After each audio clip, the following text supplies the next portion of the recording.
Assalamualaikum warahmatullahi wabarakatuh. Dalam video kali ini akan membahas terkait email marketing. Sebelumnya perkenalkan dulu, nama saya Rahafan Suara dari Universitas Brawijaya yang sekarang sedang magang di Departemen Administrasi Pemasaran Unit Kerja Marketing Support Petrokimia Gresik. Untuk gambaran umumnya dapat dilihat di layar. Kemudian untuk tujuan pembelajarannya, yang pertama, peserta itu mampu memahami tentang pengertian email marketing. Kemudian mampu memahami terkait 4 tahap proses email marketing. Yang pertama data, desain, delivery, dan discovery. Yang pertama, email marketing itu merupakan proses terstruktur dan sistematis yang merupakan salah satu saluran paling sukses untuk menyampaikan komunikasi pemasaran yang sangat relevan kepada pelanggan yang ditargetkan. Nah, untuk tujuannya sendiri, agar kita itu dapat terhubung dengan pelanggan dan calon pelanggan secara lebih personal. Kemudian sebelum memulai pemasaran menggunakan email, ada beberapa yang harus diketahui dengan menjawab pertanyaan berikut. Yang pertama, siapa sih target pelanggan kita? Kemudian jenis konten email apa ya yang paling sesuai dengan preferensi dan kebutuhan mereka? Kemudian apakah pelanggan yang menjadi target kita itu membuka email kita dan terlibat dengan mereka? Dan apakah mereka itu mengabaikan? Kemudian proses pemasaran email. Yang pertama, data. Data ini terkait spam itu spam. Nah, spam itu juga dapat berlaku untuk email massal. Istilah yang berlaku untuk email yang tidak diminta yang sama yang dikirim ke ratusan ribu pengguna yang belum memilih untuk menerimanya. Contoh spam. Pada awalnya email spam itu dapat terlihat sangat tidak berbahaya pada kenyataannya. Contoh email spam massal dapat mencakup buletin tentang topik yang memancing dan yang belum pernah berlangganan.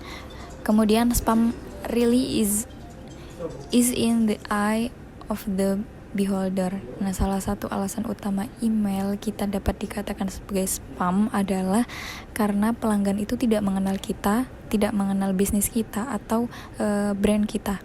Terkadang pengguna itu juga lupa bahwa mereka itu telah memilih untuk menerima email marketing kita. Untuk cara menghindari spam ada 5. Yang pertama, hindari filter spam itu sendiri. Kemudian simpan daftar pelanggan dari spam. Kemudian tetap relevan untuk menghentikan spam, jangan sembunyikan identitas kita, dan jangan beli atau bagikan daftar. Kemudian manajemen pelanggan. Nah, cara mendapatkan pelanggan dan menambang data untuk meningkatkan wawasan pelanggan itu adalah bagaimana kita mengelompokkan data tersebut untuk menargetkan pelanggan secara efisien dan memaksimalkan tarif terbuka. Kemudian cara memperbaharui dan memelihara daftar pelanggan secara teratur untuk penargetan kampanye yang efektif.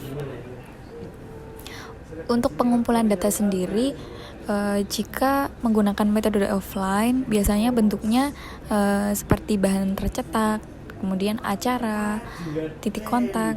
Kemudian kalau online biasanya formulir pendaftaran kayak Google Form, kemudian media sosial atau sebagai titik kontak dengan pelanggan.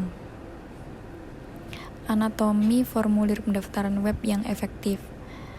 Ada yang mudah ditemukan dan tidak mengganggu.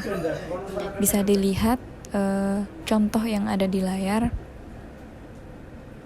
Kemudian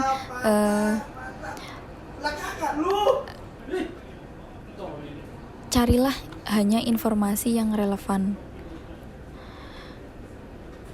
Kita dapat menggunakan formulir pendaftaran dengan bidang yang tak terhitung jumlahnya dan mencoba meminta terlalu banyak informasi kepada pelanggan.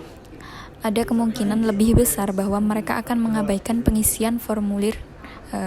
Sederhanakan tindakan yang perlu dilakukan pelanggan. Jadi kalau ingin mengumpulkan data by form, jangan banyak-banyak pertanyaan, cukup singkat dan jelas. Kemudian contoh pengumpulan data Okabashi. Okabashi sendiri itu adalah perusahaan yang menjual sepatu, terutama sandal jepit di sekitar musim panas. Itu memutuskan untuk menggunakan alat penghasil prospek untuk memaksimalkan jumlah alamat email yang ditangkapnya. Contoh formulir pendaftaran web Okabashi dapat dilihat. Kemudian segmentasi data, ada berdasarkan sejarah, geografi, demografi, hubungan, siklus hidup pelanggan, dan segmentasi dinamis. Untuk contoh segmentasi dinamis dapat dilihat. Kemudian cara untuk manajemen data, yang pertama bersihkan data lama itu secara teratur. Kemudian terapkan segmentasi atau prioritas secara konsisten. Kemudian urutkan berdasarkan kualitas, bukan kuantitasnya. Tahapan yang kedua yaitu desain. Nah, tujuan utama tahap ini adalah untuk mendorong interaksi. Artinya kita mengundang sebanyak mungkin pengguna untuk membuka email kita dan terlibat di dalamnya. Caranya gimana? Yang pertama, identifikasi dan pahami klien email tempat kita meng-host email. Kemudian pahami konten apa yang harus kita masukkan ke dalam email. Kemudian ketahui kapan waktu yang tepat untuk menggabungkan gambaran dan lampiran, dan hargai potensi resiko yang menyertai kampanye pemasaran email apapun. Selanjutnya, seni pemasaran digital. Email itu adalah zona pribadi, sedangkan akun email adalah aset pribadi pengguna dan tautan terdekat yang dimiliki pemasar dengan audiens targetnya. Namun, karena ini adalah ruang pribadi, maka pemasar harus ingat untuk bersikap bijaksana dalam pendekatan mereka dan tidak menampilkan diri dan pesan mereka dengan cara yang invasif atau yang mengganggu. Nah, email yang menarik itu seperti apa? Email yang menarik itu relevan, terus ajakan untuk bertindak, personalisasi, dan terstruktur. Kemudian anatomi email yang dirancang dengan buruk. Ciri-cirinya terlalu banyak teks, termasuk lampiran, kemudian tidak ada paragraf atau judul, dan tidak ada ajakan untuk bertindak. Sedangkan anatomi email yang dirancang dengan baik, mencakup judul dan paragraf yang memecah teks, kemudian baris subjeknya langsung dan ringkas, panggilan singkat untuk bertindak, dan tombol berbagi sosial. Kemudian ada keseimbangan antara teks dan email. Contohnya seperti ini.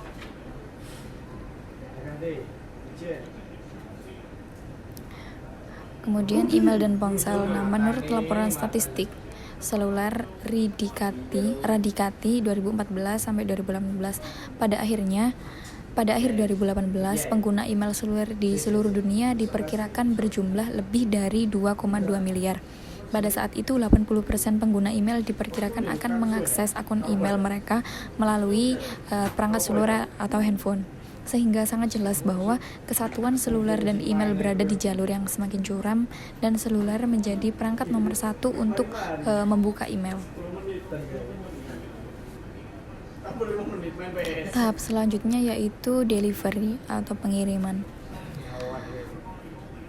Ada 3 komponen utama yang harus diperhatikan dalam tahapan ini. Yang pertama, kenali karakteristik utama dari penyedia layanan email. Kemudian identifikasi kapan pelanggan itu lebih sering membuka email, dan personalisasi desain yang lebih menarik. Kemudian ISP atau email service provider merupakan software service yang dapat membantu email marketers untuk mengirimkan email marketing campaign mereka kepada para pelanggan. Nah, manfaat untuk menggunakan ISP ada 3. Yang pertama, faktor keamanan, karena tidak perlu terus memperbaharui perangkat pengguna email. Otomatis penyedia itu akan mengambil pendekatan proaktif dan reaktif untuk memperbaharui perangkat lunaknya sendiri. Kemudian mudah diakses dan template yang biasanya menarik. Tahapan yang terakhir yaitu penemuan atau discovery. Tahapan ini mampu mengevaluasi aktivitas pemasaran email dari desain hingga pengiriman. Itu sangat penting untuk mengulangi kesuksesannya. Nah, dapat menggunakan pelaporan untuk mengidentifikasi dan mengatasi masalah dan peluang dalam proses pemasaran email. Dengan cara apa? Dengan cara yang pertama, kenali fitur pelaporan utama di ISP sendiri, kemudian identifikasi key performance indikatornya, kemudian pahami dan ukur metrik pemasaran email utama. Dalam pelaporan dan analisis, untuk mengukur efektivitas pemasaran, email harus terlebih dahulu menentukan tujuannya dan harus memilih metrik pemasaran email yang paling sesuai dengan tujuan yang ditentukan. Metrik pemasaran email ini meliputi open rate, total opens, unique opens, dan click to open rate. Kemudian hukum dan pedoman. Sangat penting untuk mengetahui peraturan privacy setempat. Nah, ini ada 4 karakteristik utama dari peraturan privasi elektronik. Yang pertama, memberikan opsi untuk keluar dari email pemasaran, kemudian memberitahu pelanggan mengapa informasi mereka dikumpulkan, kemudian memastikan bahwa email pemasaran hanya tentang produk dan layanan yang relevan, dan mengingat bahwa keikutsertaan hanya berlaku selama 12 bulan. Jadi, email pemasaran itu merupakan proses yang sistematis dan merupakan salah satu saluran paling sukses untuk menyampaikan komunikasi pemasaran yang sangat relevan kepada pelanggan yang ditargetkan. Nah, tujuannya untuk dapat terhubung dengan pelanggan dan calon pelanggan secara lebih personal. Untuk tahapannya sendiri ada 4, yaitu data, di mana kita mengumpulkan, terus mensegmentasi dan memanajemen data, kemudian mendesain sebagus mungkin, semenarik mungkin, kemudian pengiriman melalui ISP, terkait penjadwalan juga, dan terakhir penemuan. Sekian dari saya, terima kasih. Wassalamualaikum warahmatullahi wabarakatuh.